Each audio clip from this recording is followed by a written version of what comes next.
ဟောင်ကောင်တစ်မျိုးလုံးကိုကျွန်တော်ဘယ်လိုမျိုးတွားကြည့်ခဲ့လဲဆိုတာလေးပြောပြချင် ရောက်နေတာ Victoria Peak ဒီပေါ်ကနေဆိုရင်ကျွန်တော်Peak Tram နဲ့ပေါ်တက်เนาะဒီနောက်မှာဆိုတော့ဟောင်ကောင်တစ်မျိုးလုံးရဲ့ view ကိုမြင်ရတယ်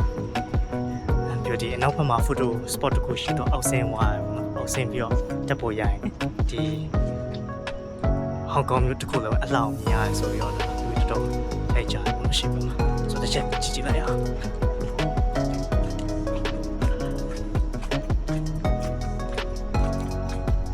အောင်တော်တော်လာရပဲချင်းဒီဘက်နောက်တယ်